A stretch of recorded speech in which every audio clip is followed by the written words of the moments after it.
Hey there! So you're revising for your GCSE Physics exam. Well, you've come to the right place.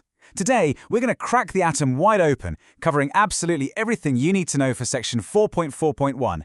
Let's make sure you walk into that exam hall feeling like a boss. All right, here's our game plan. We're going to start with what the atom looks like today. Then, we'll get into decoding its numbers, the atomic and mass numbers. After that, a quick trip back in time to see how we figured all this out. And then, the best part, we'll tackle some real exam questions so you know exactly how to ace them. Okay, first up, the modern atom. Let's get a really clear picture of what an atom is according to what we know right now. Trust me, getting this blueprint locked in your brain is the foundation for everything else we're going to talk about. To begin, let's just try and get our heads around the scale we're talking about. Atoms are, well, they're unbelievably tiny. The radius is about 1/10,000,000th of a meter. To put that into perspective, someone once figured out that there are more atoms in one single grain of sand than there are grains of sand on every beach on Earth. Just wow. So the model you need to know is actually pretty simple. Right in the middle, you've got the nucleus. It's dense, it's positively charged, and it's where the heavy stuff lives, the protons and neutrons. Then, whizzing around the outside in these different shells, you have the tiny, negatively charged electrons. That's the basic layout. And here's the bit that's kinda mind-blowing. An atom is basically empty space. Seriously, almost all of its mass is packed into that ridiculously tiny nucleus. Think of it like this. If an atom was the size of a massive football stadium, the nucleus would be like a tiny pea sitting right on the center spot. Okay, so let's see how that structure turns into the numbers that define every single element. You're going to want to pay close attention here because understanding this stuff is, well, it's non-negotiable for your exam. This is where a lot of easy marks are won or lost. This table breaks it all down for us. You've got your three key players. Protons have a +1 charge, neutrons, as the name suggests, are neutral, 0 charge, and electrons are -1. But look at that mass column. Protons and neutrons are the heavyweights, with a relative mass of 1. The electron, it's so tiny in comparison that its mass is pretty much irrelevant for these calculations. So what makes an element, well, that element? It's all about the atomic number. This is simply the number of protons in the nucleus. That's it. This number is like the atom's passport. It defines its identity. If it has 6 protons, it's carbon. End of story. If it has 8, it's oxygen. It never ever changes for that element. And then we have the mass number. The clue is totally in the name, right? It's just the total count of the heavy particles. So you just add up the protons and the neutrons in the nucleus. Simple as that. Now, this is a super important rule you have got to remember. Atoms are electrically neutral. That means the positive charge from the protons has to be perfectly balanced out by the negative charge from the electrons. It's a perfect match. So, if you know an atom has, say, 6 positive protons, it must have 6 negative electrons to cancel them out. It's all about that perfect balance. Okay, so what happens if you have the same number of protons, but you change the number of neutrons? Well, then you get an isotope. Think of them as just slightly different versions of the same element.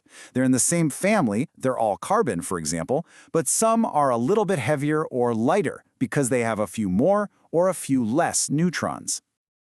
And this comparison just makes it crystal clear.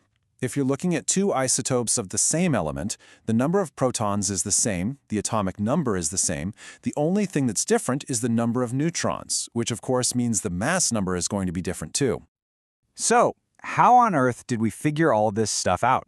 I mean, it wasn't one person having a single eureka moment.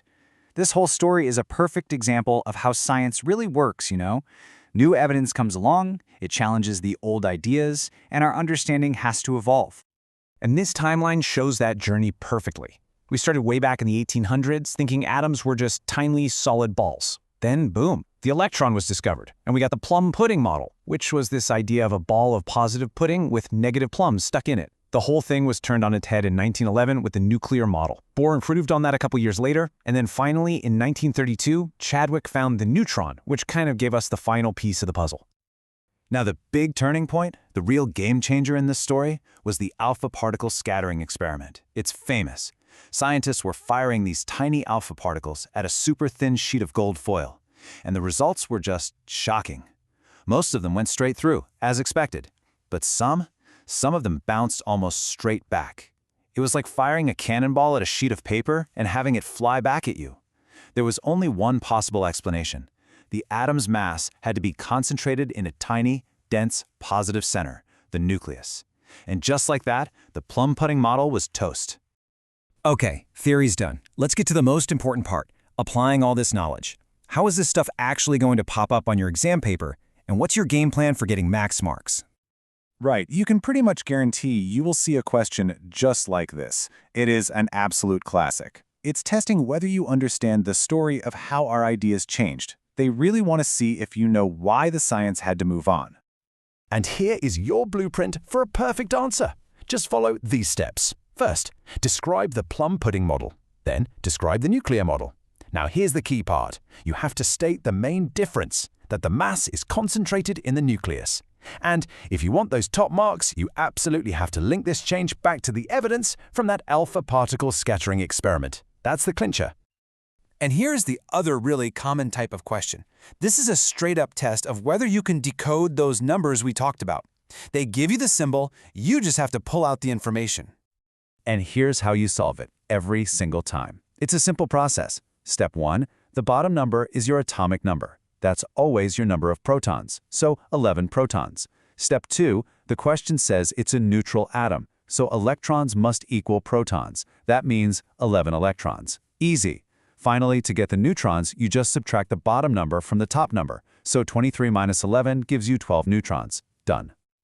So, let's just finish on this thought. This whole story about the atom just goes to show you that science is never really finished. It's always a work in progress. What you're learning right now is our best understanding based on all the evidence we have. But who knows what new experiments will show us? Kind of makes you wonder, doesn't it? What will they be teaching about the atom in another 100 years?